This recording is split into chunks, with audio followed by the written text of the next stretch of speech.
حیا کسے کہتے ہیں؟ حیا بے شرمی اور بے حیائی یہ حیا کی ضد ہے، اور نبی کریم صلی اللہ علیہ وسلم نے فرمایا حیا ایمان سے ہے، اور عثمان میری امت میں سب سے بڑھ کر حیا کرنے والے ہیں۔ میری امت میں سب سے زیادہ حیا عثمان کے اندر ہے۔ یاد رکھ لیں، ہر انسان کے اندر فطری طور پر حیا کا زیور ہوتا ہے۔ یہ جو حیا کی صفت ہوتی ہے نا، یہ ہر بندے کے اندر موجود ہوتی ہے فطرتی طور پر، وہ حیا کے زیور سے آراستہ ہوتا ہے، لیکن بعد میں کئی وجوہات کی وجہ سے اس کے اندر سے نکلنا شروع ہو جاتی ہے۔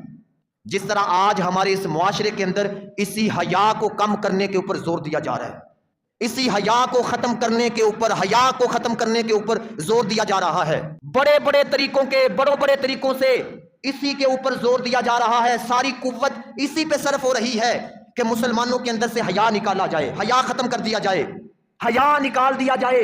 ہماری بیٹیاں یہ سمجھتی ہیں پتہ نہیں آدھا لباس پہن کے گھومنا اور ننگے سر گھومنا یہ ترقی ہے، یہ کوئی ترقی نہیں۔ وہ یورپ کی طرف دیکھ کے سمجھتی ہیں ترقی ہے، ترقی نہیں۔ آپ یورپ کے ممالک کا محاصرہ کر کے دیکھیں، ان کو پڑھ کے دیکھیں، آپ کو پتہ چلے گا اس وقت وہاں پر بڑے بچے ایسے ہیں جن کو پتہ نہیں ہمارا باپ کون سا ہے، ان کو خبر نہیں۔ یورپ سے آیا ایک ڈاکٹر، وہ میرے ساتھ اس کی ملاقات ایک مرتبہ ہوئی، اس نے مجھے خود بتایا، اس نے کہا وہاں پر بڑے بڑے ہال بنے اور وہاں پر دیواروں کے ساتھ فوم لگے ہوئے ہیں، اور وہ بچے جن کو پتہ ہی نہیں ہمارا باپ کون سا ہے وہ وہاں پر ہے، اور دیواروں سے ٹکرے مارتے ہیں ہمارا باپ کون سا ہے، کوئی خبر کوئی نہیں۔ اور ہمارے معاشرے نے اس کو ترقی سمجھ لیا۔ اور پھر کچھ سکولز اور کچھ اکیڈمیاں ہمارے اس معاشرے کے اندر نوجوان بیٹوں کے اندر سے حیا کو ختم کر رہے ہیں۔ ہم سکول کی تعلیم کے خلاف کوئی نہیں، بھلے کسی کے ذہن میں آئے بھلے سکول کی تعلیم کے کوئی بھی خلاف نہیں، اگر اصولوں کے مطابق ہو تو کوئی بھی اس کی خلاف ورزی نہیں کرتا۔ ہماری اکیڈمیوں کے اندر، سکولز کے اندر نوجوان لڑکوں کو، نوجوان لڑکیوں کو اکٹھے ایک کمرے میں بٹھا کے پڑھایا جا رہا ہے، اور نوجوانوں کے اندر سے حیا کو ختم کیا جا رہا ہے، ان کے جذباتوں کے ساتھ کھیلا جا رہا ہے صرف چند پیسوں کے لیے۔ ادھر گوجرے شہر کے اندر ایک پروفیسر صاحب، ایک دن میں ان کے ساتھ ملا، میں نے کہا جی مجھے پتا چلا آپ کی اکیڈمی کے اندر اکٹھی کلاسیں ہوتی ہیں، 9ویں کی 10ویں کی، لڑکے اور لڑکیاں ایک روم کے اندر بیٹھ کے پڑھتے ہیں، آپ کو اس سے کیا ملے گا؟ اگر وہی آپ اپنی کلاسیں الگ الگ کر دیں تاکہ نوجوانوں کے اندر سے حیا تو ختم نہ ہو، ہماری نوجوان حیا کے زیور سے آراستہ رہے۔ اس نے بلا آگے سے کیا جواب دیا؟ اس نے کہا جی پھر ہمارے پاس لڑکے آتے نہیں ہیں۔ یقین ماننے، میں سچی بات بتا رہا ہوں، اکیڈمی کا پرنسپل، اس نے کہا جی اگر ہم یہ کام نہ کریں ہمارے پاس لڑکے آتے ہی نہیں۔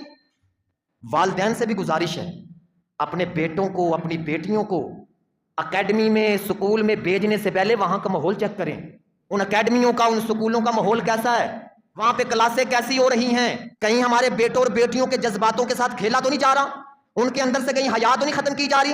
وگرنہ بڑی اکیڈمی ہے، یہاں پر الگ الگ کلاسیں بھی ہوتی ہیں، بڑے سکول ہیں جن کے اندر الگ الگ کلاسیں بھی ہوتی ہیں۔ حضرت عثمان غنی رضی اللہ تعالیٰ عنہ حیا کے زیور سے ایسے آراستہ تھے، نبی کریم صلی اللہ علیہ وسلم نے فرمایا میری امت میں سب سے بڑھ کر حیا کرنے والے عثمان ہیں۔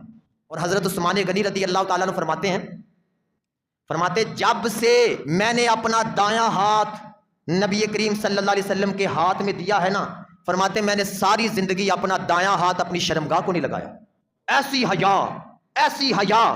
اس لیے اس وقت اس معاشرے کے اندر حیا کو فروغ دینے کی ضرورت ہے۔ یہ جائزہ میں نے بھی لینا ہے، آپ نے بھی لینا ہے، ہم سب نے اس کا جائزہ لینا ہے۔